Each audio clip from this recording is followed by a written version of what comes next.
in today's lecture we are going to discuss about birth control. As we have seen in our earlier lecture, actually we talked about RCH. RCH, that means reproductive child health care programmes. So हे जे काही programs आहेत यांच्या under आपण काही problems पाहिले की त्या प्रॉब्लेम्समुळे फॅमिली प्लॅनिंग असेल किंवा चाइल्ड हेल्थ केअर जे काही इश्यूज असतील त्या प्रोग्राममध्ये त्यांच्याबद्दल स्ट्रॅटजीज, व्हेरियस स्ट्रॅटजीज ह्या अप्लाय केल्या जातात आणि त्याच्यापैकी one of the biggest problem is explosive rate of population.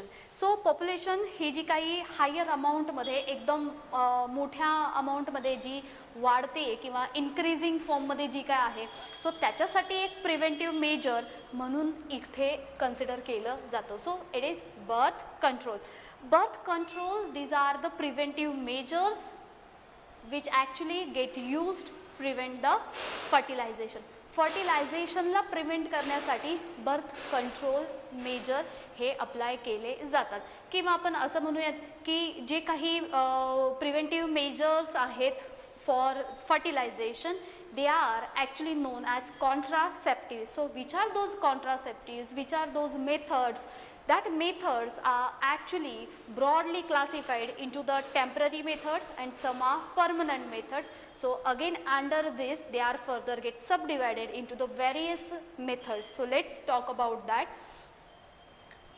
आपला बर्थ कंट्रोल आजचा जो टॉपिक आहे त्याचं इम्पॉर्टन्स आपण असं पाहिलं की जे काही RCH programmes through, that means reproductive child health care जे काही प्रोग्राम्स असतात त्याच्यापैकी एक बिगेस्ट इश्यू आपण असा पाहिला होता तो होता हायर रेट ऑफ पॉप्युलेशन. आणि ह्या पॉप्युलेशन रेटला जर आपल्याला कंट्रोल करायचं असेल किंवा ह्याला थोडंसं स्टेबिलाइज करायचं असेल त्यासाठी आपल्याला रिक्वायरमेंट कसली आहे? बर्थ कंट्रोलची. So this birth control measures prevent the fertilization and this measures are known as or termed as contraceptives. Birth control measures, they prevent fertilization,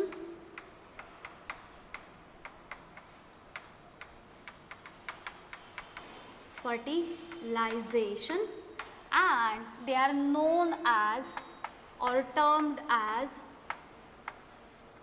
contraceptives. Known as contraceptives. Now these contraceptives are the methods which actually prevent the unwanted pregnancies.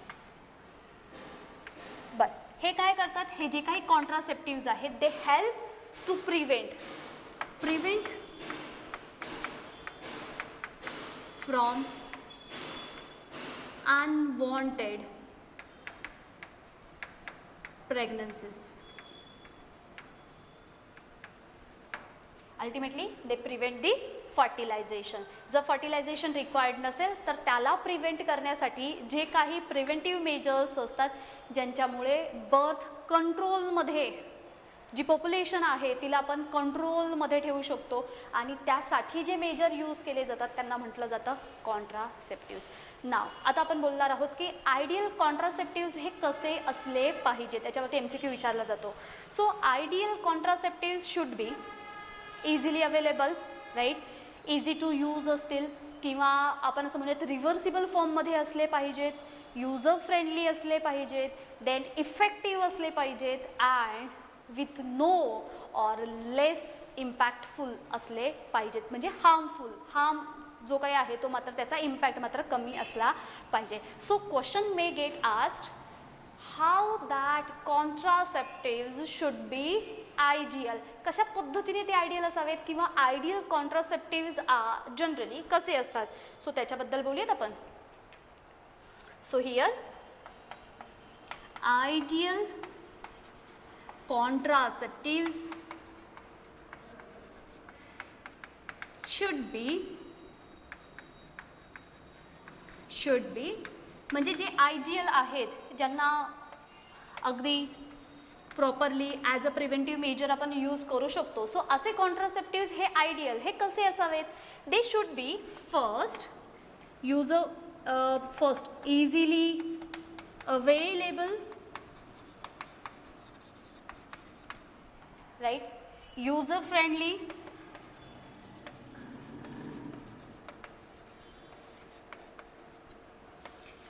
reversible,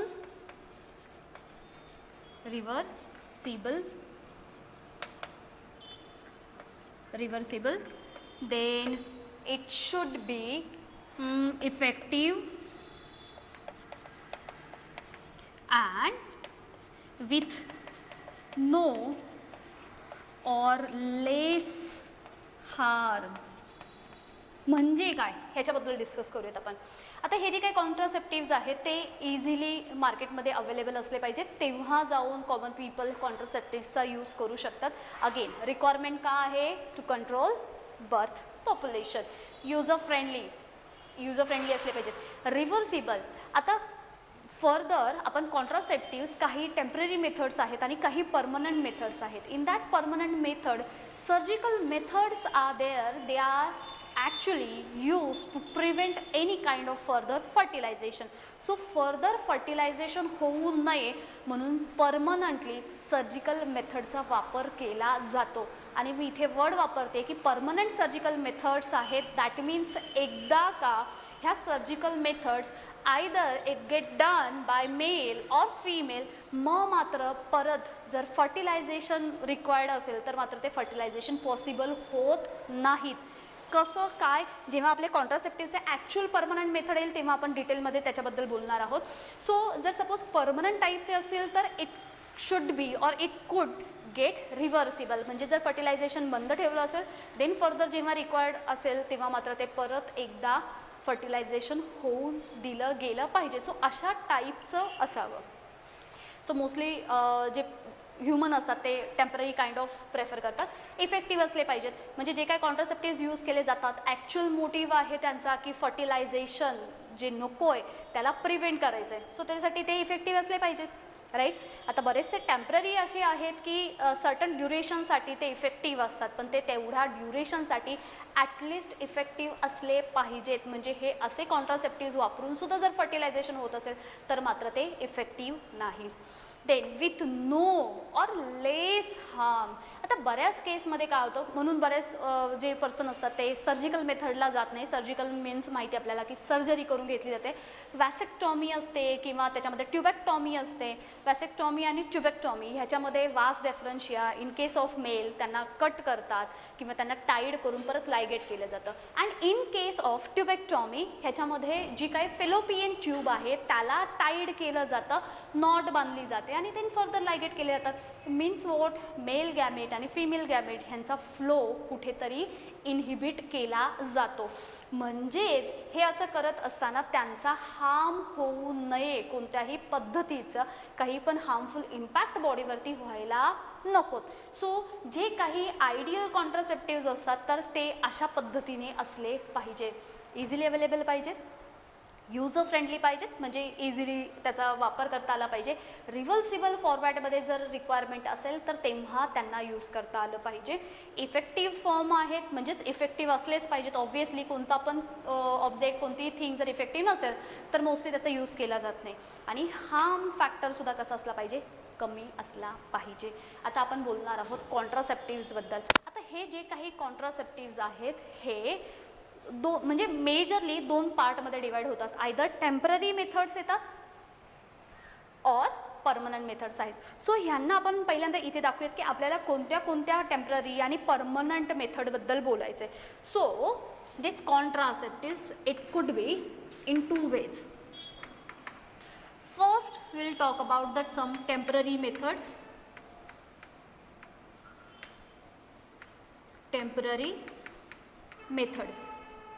आणि second जे आहे त्याच्यामध्ये आपण बोलूयात permanent methods.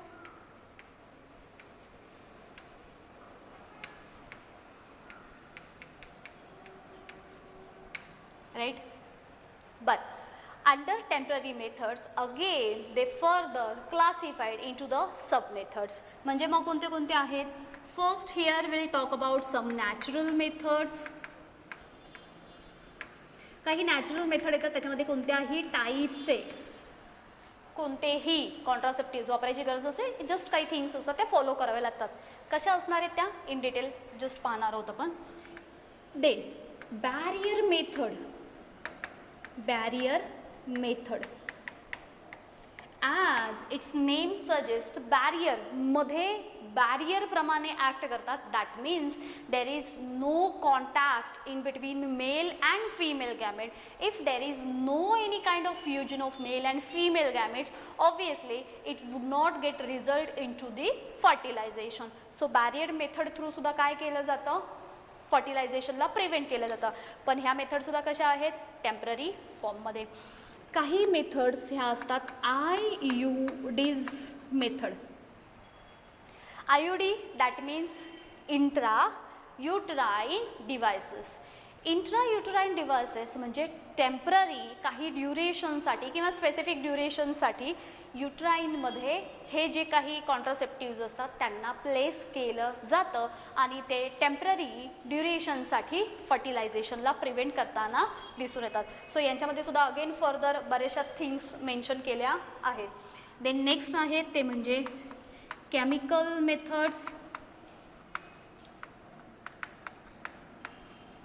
नाव आता ह्या ज्या काही केमिकल मेथड्स आहेत, नावावरून अगेन आपल्याला इंडिकेट होतं आहे की सर्टन केमिकल्सच्या यूजमध्ये. मग हे केमिकल पिल फॉर्ममध्ये असतील, टॅबलेट फॉर्ममध्ये असतील, जेली असतात किंवा फोम असेल, क्रीम असेल, ह्या फॉर्मॅटमध्ये केमिकल मेथड्सचा यूज करून सुद्धा ह्यांना प्रिव्हेंट केलं जातं. आता ह्याच्यामध्ये केमिकल वर्ड वापरला आहे, दॅट मीन्स काही मेडिसिन हे स्टिरॉइडल असतात तर काही मात्र नॉन स्टिरॉइडल असतात. आणि आपल्याला माहिती आहे जर स्टिरॉइडल मेडिसिन असेल that means they include the hormone pill, that means estrogen and progesterone हार्मोनचे डोसेस तिथे दिले जातात. आणि ह्याचा इम्पॅक्ट असा होतो की जी काही FSH हार्मोन असतील, LH हार्मोन असतील, ह्यांची जी लेवल आहे ती डिक्रीज करतात. ती लेवल डिक्रीज झाली म्हणजे ओव्ह्युलेशन होणार नाही, ओव्ह्युलेशन नाही म्हणजे सेकंडरी oocyte रिलीज होणार नाही. And if there is no any release of secondary oocyte, fertilisation won't takes place. Chemical methods. आता जसे त्याचे यूज आहेत तसेच त्यांचे थोडेसे रिस्कसुद्धा आहेत. दॅट मीन्स जर ॲडव्हान्टेज असतील तर डिसॲडव्हान्टेजसुद्धा आहेत, तेही आपल्याला माहिती असले पाहिजेत. अँड लास्टली आपण बोलणार आहोत ते म्हणजे आहेत परमनंट मेथड. परमनंट मेथडमध्ये एक सिंगल मेथड कन्सिडर केली जाते which is surgical method. And this surgical method is nothing but the surgery of that sex organ. आता याच्यामध्ये काय केलं जातं, सर्जिकल मेथड्स ह्या मेल अँड फिमेल दोघांमध्ये सुद्धा दिसून येतात. Suppose if I talk about first female and then male. मग फिमेलच्या केसमध्ये ट्युबेक्टॉमी केली जाते. हे काय आहे तेही सांगणार आहे मी. It's a tubectomy. That means जी काही फिलोपियन ट्यूब आहे तर फर्टिलायझेशनच्या साईटला इथेच काय केलं जातं, तिथे टाईड केलं जातं किंवा आपण असं म्हणतो तिथे काहीतरी एक नॉट बांधली जाते आणि टेम्पररी ते लायगेट करून ठेवलेले असतात. पहिल्यांदा असं असायचं की ह्या फिलोपियन ट्यूबला कम्प्लिटली कट केलं जायचं आणि देन त्यांना स्टिच केलं जातं, म्हणजे ही परमनंट मेथड होती. पण आपण इथे असं सांगितलं की ही रिव्हर्सिबलसुद्धा असायला हवी. त्याच्यामुळे आता जे न्यू व्हर्जन ट्युबेक्टॉमी किंवा वॅसेक्टॉमीमध्ये जनरली आपण जे पाहतो ते मात्र कसे आहेत, रिव्हर्सिबल फॉर्ममध्ये आहेत. आणि इथे मात्र आहे वॅसेक्टॉमी. वॅसेक्टॉमीमध्ये जे काही वास डेफरन्शिया आहेत त्यांना टाईड करून त्यांना कट नाही म्हणणार, टाईड करणार आणि त्याच्यानंतर त्यांना परत लायगेट केलं जातं. तर हा एवढा सगळा जो काही कॉन्ट्रासेप्टिव्हचा पार्ट आहे त्याला आपल्याला डिटेलमध्ये पाहायचं आहे.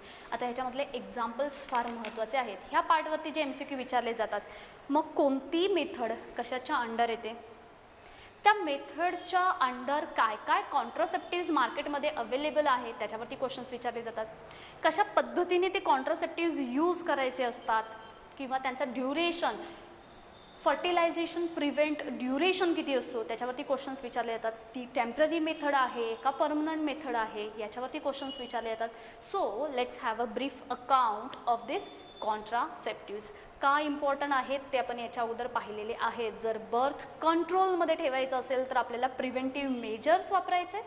These preventive measures technically sound as a contraceptives, and these contraceptives they actually help to prevent any further fertilization, or we can say the unwanted pregnancy. And this contraceptive should be ideal. ते ideal असले पाहिजेत म्हणजे effective असले पाहिजेत किंवा असे वेगवेगळे जे काही पॅरामीटर आहेत ते त्यांनी फॉलो करावेत जेणेकरून ते युजफुल ठरतील. आणि हे जे कॉन्ट्रासेप्टिव्ज आहेत हे 2 पार्टमध्ये कसे तर आपण इथे पाहिले. त्याचा एक थोडंसं आपण चार्ट फॉर्ममध्ये temporary methods are there. Again याच्या अंडर आपण सेव्हरल वेगवेगळ्या सब मेथड्स पाहणार आहोत की ज्या ॲक्च्युली आपल्याला फर्टिलायझेशनच्या प्रिव्हेन्शनसाठी हेल्प करतील. राईट. ओके चला.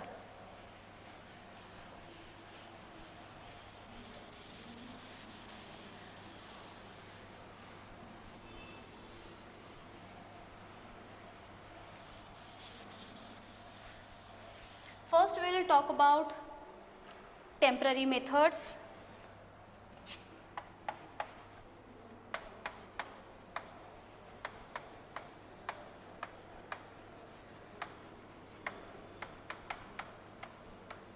In that temporary method, A is which is natural method. Natural method. आता नॅचरल मेथडमध्ये नॅचरली कशा पद्धतीने काही का असेना थोडा टेम्पररी ड्युरेशनसाठी आपण कसं प्रिव्हेंट करू शकतो. आणि त्याच्यासाठी फर्स्ट जी असते ती आहे avoid the period of ovulation. So small A is avoid the period of ovulation. Okay, so let me tell you first what is mean by ovulation. As we have seen earlier, आपण ovulation म्हणजे असं पाहिलं होतं की ovulation ह्या फेजमध्ये, ओव्युलेटरी फेजमध्ये ओव्हरीमधून mature झाल्यानंतर किंवा जेव्हा त्या प्युबरिटी फेजला येतात तेव्हा त्यांच्यामधून सेकंडरी oocyte रिलीज होतात. आणि हे जे काही सेकंडरी oocyte आहेत ते काय होतात, फेलोपियन ट्यूब थ्रू ट्रॅव्हल करायला स्टार्ट करतात. That means release of an egg or secondary oocyte, it is term as ovulation.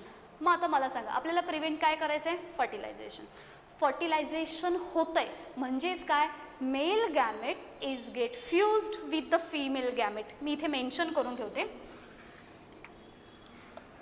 Female gamete when fused with the male gamete, then there is a formation of diploid zygote and it is known as fertilization. जर आपल्याला human population त्यांचा birth कंट्रोलमध्ये करायचं असेल तर आपल्याला काय करायचं आहे, फर्टिलायझेशनला प्रिव्हेंट करायचं आहे. जर मला फर्टिलायझेशनला प्रिव्हेंट करायचं असेल तर झायगोट फॉर्म झाला नाही पाहिजे. आणि जर झायगोट फॉर्म होऊन द्यायचा नसेल तर फिमेल गॅमेट आणि मेल गॅमेट यांचं फ्युजन व्हायला नको. मग फिमेल गॅमेट हे रिलीज केव्हा होत आहेत, म्हणजे सेकंडरी oocyte केव्हा रिलीज होतोय तर ओव्युलेशनला. सो नॅचरल मेथड अशी आहे की जर ओव्युलेशन पिरियडमध्ये जर तो पिरियड जर अवॉइड केला तर आपोआप फर्टिलायझेशन होणार नाही. So in that case basically avoid ovulation and the fertilisation days. So काय करणार आपण, avoid fertilisation days or ovulation days. आता हे ओव्युलेशन डेज आणि फर्टिलायझेशन जे डेज असतात ते कुठून कुठे असतात, म्हणजे आपण असं समजतो की आपली जी मेन्स्ट्रुअल सायकल आहे on the 14th day of menstrual cycle there is a ovulation और ओव्युलेशन टेक्स प्लेस. मग जर 14thला ओव्युलेशन होत असेल तर तिथून पुढे ह्या ओव्हरीमधून तो जो काही सेकंडरी oocyte आहे रिलीज झाल्यानंतर तो फेलोपियन ट्यूबमधून ट्रान्सफर होऊन ते कुठे पोहोचणार आहेत, युटरसला. मग जर ते पुढे पास ऑन होत असताना बाय दॅट टाईम जर स्पर्म तिथपर्यंत जाऊन जर पोहोचले नाहीत तर मात्र फर्टिलायझेशन आपल्याला अवॉइड करता येईल. That means avoid during 15th to the 17th day of cycle, and the remaining days are known as safe period. बाकीचे डेज मात्र सेफ पिरियड म्हणून कन्सिडर केले जातात. म्हणजे नॅचरली जर आपल्याला ह्यांना प्रिव्हेंट करायचं असेल तर एक बेसिक कॉन्सेप्ट लक्षात ठेवला आपण, जे ओव्युलेटरी डेज आहेत किंवा फर्टिलायझेशनचे जे डेज असतात त्यांना बेसिकली अवॉइड करा, आणि एक प्रकारे यांना अवॉइड केलं म्हणजेच फर्टिलायझेशनला आपण प्रिव्हेंट करू शकतो. Second thing is avoid the withdrawal of sperm. Second one is avoid withdrawal of sperms, or we can say the semen. So if sperms are not get released or deposited at the site of fertilization, that means again male gamete won't reach to the female gamete and it would get result into the no fertilization. So fertilization होणार नाही. अजून एक natural method. And one more third one is this lactation, amenorrhoea. अजून एक तिसरी, third one lactation, amenorrhoea. Okay, now what is mean by lactation, amenorrhoea? As we have seen in lactation phase, lactation phase मध्ये काय होत असतं, ती जी mother आहे बेबीच्या फिडिंगसाठी lactation process त्यांच्यामध्ये चालू होत असते. That means milk formation, milk secretion हे सर्व चालू असतं. During lactation phase menstrual cycle is get arrested. म्हणजे जेव्हा लॅक्टेशन चालू असतं, जेव्हा मदर बेबीला फिडिंग करत असते तेव्हा मात्र त्यांच्यामध्ये मेन्स्ट्रुअल सायकल ही स्टॉप झालेली असते. If menstrual cycle stops that means ovulation stop. If ovulation stops that means there is no release of secondary oocyte. If secondary oocyte is not get released, that means male gamete won't come in contact with the female gamete and fertilization would not take place. So again ही सुद्धा एक natural method झाली. काय सांगितलं, lactation, amenorrhoea, that means menstrual cycle is stop. Cycle is stop. If the cycle is stopped, that means no ovulation, and if no ovulation, that means no release of secondary oocyte. Again, it is one of the preventive measure to prevent any kind of fertilization. So these are the some natural methods. 3 methods पाहिल्या. एक तर जे काही fertilisation day असतात ते avoid करायचे, किंवा जे काही विड्रॉल असतात स्पर्मचे किंवा सिमनचे असतील त्यांना अवॉइड केलं तरी सुद्धा फर्टिलायझेशनपासून प्रिव्हेंट करू शकतो. किंवा थर्ड असतो तो म्हणजे लॅक्टेशन, ॲम्नोरिया, ज्याच्यामध्ये ॲक्च्युली मदर ही लॅक्टेशन फेजमध्ये असते, मेन्स्ट्रुअल सायकलच वर्क करत नाही, म्हणजे तोपर्यंत मेन्स्ट्रुएशन